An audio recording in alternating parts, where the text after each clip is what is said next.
I'll have you back. We'll dive straight into review of the papers, local and international. We have Dr. Constance Ikoko, commentator, analyst here with us. Good morning, Constance. Good morning, Indy. How are you? Good. Good morning, Diaspora. I haven't seen you in a long time. Great to be back. Yeah, welcome back. We miss you. Thank you. Okay, to review the papers this morning with us, we have Igor Akerela. He is the former political editor or deputy editor at the Guardian newspaper and a member of the Nigerian Guild of Editors. Great to have you. Hello there. Yeah, good morning, Dr. Constance, India, and Good morning to you. Good morning. Morning. Hello there and welcome to the program. We'll begin with this day newspaper. In this day, Clark, Wike must leave PDP for the party to survive. The Ijaw national leader, Edwin Clark, in a letter to the People's Democratic Party PDP leadership, sought a probe of anti-party activities against the Minister of the Federal Capital Territory, Nyesom Wike. If found guilty, he counseled that Wike should be expelled from the party. This action must be taken to save the party, he said. Characters that are above the law must be tamed, he insists. I mean, the PDP, one of the major parties in Nigeria, has a broad-based appeal across the country, but it has been so weakened to the disbelief of its founding members. Do you reckon that it will be able to pull this off? It hasn't acted in a long time, Igor. well, basically, the issue of the PDP having this running crisis has been on for a while. So it is Edwin Clark. Edwin Clark is a notable Niger Delta leader, and he's a strong voice. Former Minister of Information in the First Republic, an old man who is still very strong, and he has been lending his voice very strongly. So clearly, the Minister of the FCT, Nyesom Wike, he is doing well in the nation's capital. Everybody will expect that he should just leave Sim Fubara, the governor of Rivers State, to govern the state. He has his work clearly cut out in the FCT, and like as I said, he's doing well. So he has the chance to leave a great reputation in the sense of time if he's able to concentrate on his work in the FCT, and then Fubara can then do his work, as governor of Rivers State. The fight is very unnecessary. The distraction is unnecessary. So Edwin Clark has hit the bull on the head. He's said the right words Nigerians want to hear, particularly the Rivers people. It's time for governance. May 29, 2023 was the day Fubara was sworn in as governor. And since that day, it appears everyone has lost their sleep in Rivers. So it is time for the warring parties to sheath their sword, particularly the former governor of Rivers State, Nyesom Wike. Right, great points there. They've now set up, or they are setting up today, a reconciliation committee and a disciplinary committee. Also, do you think this is late in the day? Or is still going to salvage something? Well, they say better late than never. But the point is that Clark said, when he spoke with Oyinlola, the former secretary of the PDP, he said, look, the 5, if you like, musketeers, they're no longer there. They have gone their separate ways. So what are you reconciling? They should set up a committee to discipline. He's written 2 letters. One to Damagun, the acting chairman, one to the party itself, for them to really constitute a committee determining if Wike is wrong, and then, if so, punish him. It couldn't be said better. We've copiously discussed the issue of Wike. Where is he? Is he in the PDP or in APC? What does he have against PDP that even with notable anti-party activities, he's still in the PDP, even attending, I think, is it the NEC, which is not a member of, and then troubling Rivers State, which of course Clark has spoken about. Okay, so we'll keep watching how that goes. Let's go on to the Guardian newspaper. In the Guardian, don't provoke strike with the handling of Ajero's invitation. NLC cautions police. On Monday, Joe Ajero was invited by the police over allegations of terrorism financing, treasonable felony, cybercrime, and other related offenses. The labor union is warning that they will not lie low and watch their boss and comrade intimidated. I mean, there's limited information as to the details of this alleged terrorism financing by the authorities. But are we going to see a showdown or possible shutdown of the economy because of this? What are you hearing, EO? Well, it's unfortunate that the police or the security services are going on this route. We were awash when the police invaded the NSC secretariat here in Abuja, and the excuse then was that they were after somebody who committed a crime. They went to the second floor and then to the 10th floor. Eventually, they left the secretariat. And clearly, that was just, I think the police were looking for a pretext, looking for some kind of evidence to invite the NSC president. Now that he has been invited, the issues are very clear. The allegations against Joe Ajaero, is a comrade, are very, very weighty. It borders on terrorism, financing terrorism, all kinds of issues, cyber stalking.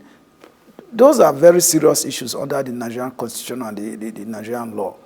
But Nigerians are not impressed. They are not enamored by what the police is saying. The police has not clearly laid its facts bare in the public domain to douse the tension that is currently enveloping the nation. And the NLC, clearly, they will not sit idly by and watch the president of the NLC rubbished by the security agencies. Every government everywhere in the world, you choose a path for which you want to follow. It's either you want to be clearly fascist, you want to be oppressive, or you want to play by the tenets of the rule of law, which are basic fundamentals in a democracy. If we have a democracy in Nigeria, then it presupposes that the freedom of expression, freedom of movement, freedom to own property and reside anywhere must be guaranteed and protected by the government. No, the police as the lead security agency for internal security must be very careful not to be perceived by Nigerians to only be protecting the nouveau riche, the political class and the elites. The police actually should be a police force for all Nigerians to actually protect the weak against the strong, just as the judiciary should protect the weak against the strong. So the police needs to be very careful here not to. We are just coming out of the End Bad Governance protest, and you know what it will be if the Labour Congress, we said it has put all its affiliates on standby for a nationwide comprehensive strike. If they do embark on that, the impact will be very devastating for the economy and for the Nigerian people. In here, this is viewed in some circles as quite odd. And, it also shows that to be a labor leader or a unionist even in this climate is not for the faint-hearted. There's a lot of harassment, there's a lot of intimidation. That is how this is viewed now. What do you think? Well, I think that it's a case of once bitten, twice shy that is playing out here. And you asked the question earlier if we're likely to see a showdown. And I would say we cannot rule that out because you recall the last November, the NLC president, the same person, was targeted in his home state of Imo State just around the elections. Although at that time there were accusations and counter-accusations about his alleged involvement in the local politics in Imo State. He was even beaten. Exactly, he was beaten, he was blindfolded and he was whisked away. And, he accused the police of standing by. Till today, nobody has been held accountable for that instance. So you would understand why the unions are now on standby to go on a indefinite nationwide strike should their leader be taken again by the police. We now hear through his lawyer, and after that emergency NEC meeting yesterday, that he would present himself sometime next week. I think it's the 29th, they've now said that he will present himself to the police.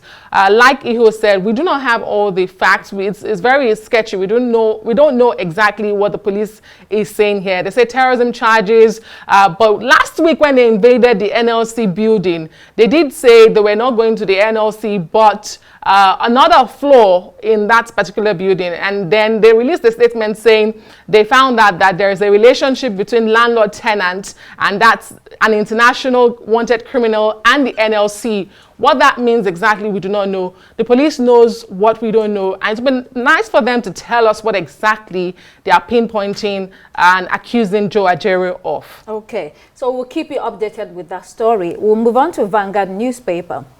In Vanguard, cost of governance will cut 10 billion naira from COP29 expenses presidency. The presidency said it outlined measures to cut down expenditure in the United Nations Climate Change Conference of Parties, COP29, taking place in Baku, Azerbaijan. In November, in line with the president's promise to cut down cost of governance, the government says it's necessary to avoid the embarrassment of last year's COP28 in Dubai. I mean, is this a sign of a listening government? Is it sufficient, or more cuts are needed in government areas, especially in relation to statutory expenditures? Well, it would, it's sounding nice in the ears of those who are listening to the government. But I do not think this is a major achievement on the part of any government to announce that it was going to cut 10 billion naira in the cost of governance by reducing the entourage to Baku. That is taken for granted that the government will do that. So it is not, something that is so exciting that needed to be celebrated, as far as I'm concerned. So what Vanguard is reporting this morning, clearly on spot, I could just see that the presidency appears to have put this story on the front pages to celebrate it. But on the flip side, it will appear that the Tinubu government is listening to complaints, because last year, when the president took over, I think, over 1,000 delegation, both those who just simply went to Dubai for shopping and they were just gerrymandering all over the UAE, and it became a huge embarrassment, because at the end of the day, those who were even allowed into the venue were just less than 15 or 20 members. So where are the other people, the over 1,000 members who followed the president to Dubai? So in Azerbaijan, the government is saying they are going to cut costs, 10 billion naira, by reducing the number of people who will be on the president's entourage. That's fine, but I think the government needs to take very seriously, look very seriously at other areas of cutting the cost of governance, particularly the bloated government agencies, ministries, and parastatals, the allowances that are paid to government officials, the external travels, and all of that. I read a report a few days ago about an African country, I think Gabon or one country, which has barred all government officials from traveling abroad for the next 5-8 months. I think that is the way to go. So fine, it is good news, but I think the government needs to do more. I mean, when we look at this story again, in another paper, I think it's, let's see, it's the Guardian newspaper, is saying there that the president has spent 2.3 billion naira on foreign trips in 6 months. So more cuts required or demanded by Nigerians. Frankly, I do not know, let's be clear, I do not know what really is good about COP29 reducing expenses. When Nigerians will begin to feel that the president is listening to them, is when you reduce the bloated government in the first instance. That's the second part of Ego's statement. And then when you begin to reduce, like he mentioned one country where he says they can't travel abroad. I think it was even in Benin, or is it Burkina Faso, where the president is not taking his salary, has reduced that of the government officials and increased that of the labor union. I mean, this is the way to go. When you begin to do such things, the people will begin to say, indeed, you have a listening ear. But saying that COP29 expenses is reduced, I do not know whether that shows that you're listening to Nigerians. Right, so we'll keep a track on that story. Let's move on to Punch newspaper. In Punch, NNPC reports 9.3 trillion petrol imports as queues linger. Petrol subsidy gulfs 3.3 trillion, and NNPC incurs 1.8 trillion energy security costs. The Nigerian National Petroleum Company Limited has confirmed that the federal government incurred a debt of 5.1 trillion naira in under-recovery and energy security expenses for fuel importation in 2023. There's also a total sum of 9.3 trillion described as receivables incurred on the behalf of the federal government in 2023 for fuel imports. Nothing surprising here, just a lot of established tradition of spending tremendous amount of money which could have been avoided if we had a more efficient system at this one. It's not just spending the money, is that the tragedy is that we spend the money and still not get the service for it. So we are cutting all of these figures. We went from no subsidy, there's subsidy, there's under recovery, there's no under recovery. The There's latest landing cost. the landing cost, the latest one in the lexicon now is shortfall. Shortfall is another name for subsidies, another name for under recovery. But my pain, and which is the pain of many Nigerians, is why are we still paying subsidy and paying so high at the pump, at the petrol stations, and getting queues, and even having to queue long hours for that? So that doesn't make a lot of sense, and that's the tragedy of it for me. That's the biggest tragedy of all. If we are having to pay all of these sums of monies, and then we have been to lose man hours, people are sleeping. I came to work this morning and I met people sleeping at the petrol stations. I mean, they slept there overnight. That is the situation we are. So NNPC can shout to the high heavens that they are making profits, they are recording profits, the biggest in decades, the biggest in years. All that means nothing to the average Nigerian who just wants to drive into the petrol station and buy affordable and reliable, accessible petrol. Let me just drive in and drive out. That's not so much to ask. Well, Nigerians are asking what is going on. Let's move on to the international top stories. We'll begin with Daily Graphic. In Daily Graphic, remittances fetch $28 billion in 10 years for Ghana. Experts call for measures to leverage inflow. There's also another story in Citizen newspaper. But let's start with Daily Graphic. Similar stories across the continent. Diaspora remittances, how to use them. These remittances, add significantly to foreign exchange. It's a vital source of income for families and a huge contribution to social services. Igor. Yes, I agree. The Daily Graphic, the reports on the Daily Graphic this morning that Ghana has earned about 10 billion naira in diaspora remittances to the country. That is good. For Nigeria, I read a report this morning, I think, which said that in the last 1 year or so, that about $500 million has come in. Nigeria, with regards to Ghana, is just our neighbor here. What is going for both economies now really is not about internal productivity that is generating forex, but dollars of foreign forex coming in from citizens of both countries that are living outside of the shores of their countries. So the government can take advantage of that by indeed also making the cost of, by ensuring that Nigerian citizens who live abroad should have access to voting. If they are putting so much in the country and they are remitting so much back home, then what does the country give back to them? I do not know about Ghana whether Ghanaian citizens who are in the diaspora are allowed to vote in their elections. But for Nigeria, I think clearly Nigerians who are in the diaspora are not allowed to vote. So if they are contributing so much to the Nigerian economy, it is time that we also look at our electoral system to accommodate them to vote. But it is good that these forex are coming in to show up the declining local currencies, particularly the value for Nigeria that has floated the naira, and then of course with the devaluation of the naira, it is something that can help. But it is a short-term measure. For Ghana, absolutely good news. Ghana's economy is not doing very well. It's also in dire strait, but they are more productive, I guess, than Nigeria. Yes. Well, let's look at the citizen South Africa. Electricity, pay back the money. So the story here is that the municipalities that have unlawfully increased electricity tariffs will have to refund customers. So the organizations or the court is saying that the tariff hikes were stopped after the court ruled that they have to submit cost of supply studies, yes, to show that whatever they are charging customers match the cost of generating that electricity.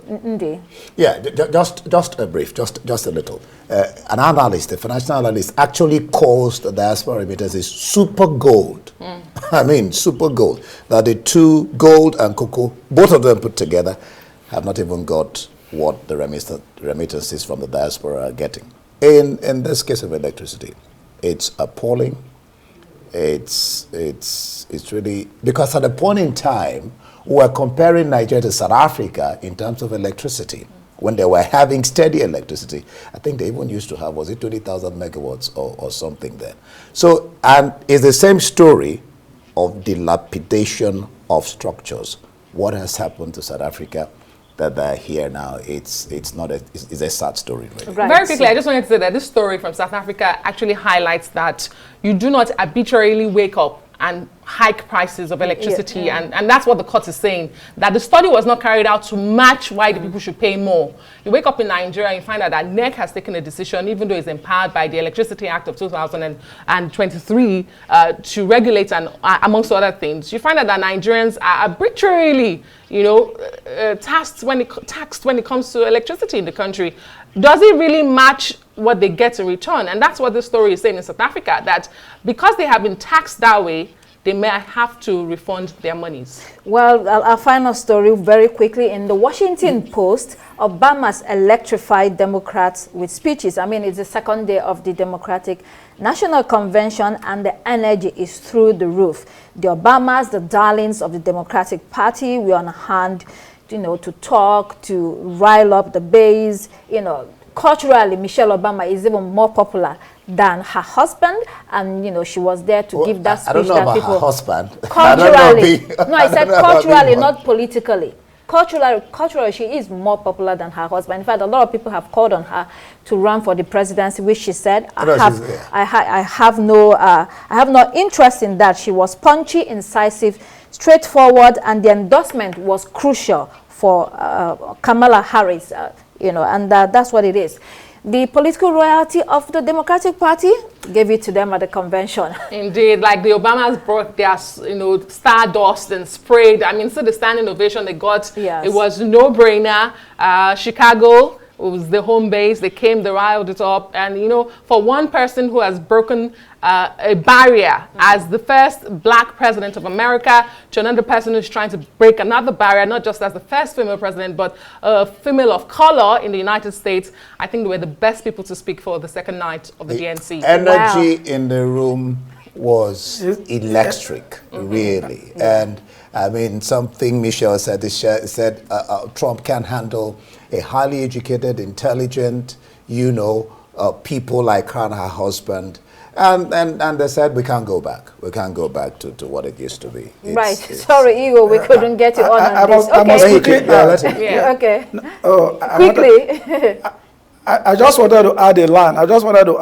That it was indeed electrifying. I do not know how Trump will be feeling now. Trump should be reeling by now that, Kamala Harris has just come. He didn't expect this. The outgoing president of the United States, Joe Biden, gave an electrifying speech where he said he served America for 50 years with his soul and his heart. And then, of course, the mix of the Obamas and the Clintons, that was just the icing on the cake for Kamala Harris as she goes into the election in November. And then Republicans, too, particularly the Chief Press Secretary, Christian, who spoke, about Trump, and his antics. Well, we don't have all the time in the world. Thank you so much, Constance and Ego. I am ND Amogo, thanking you for watching.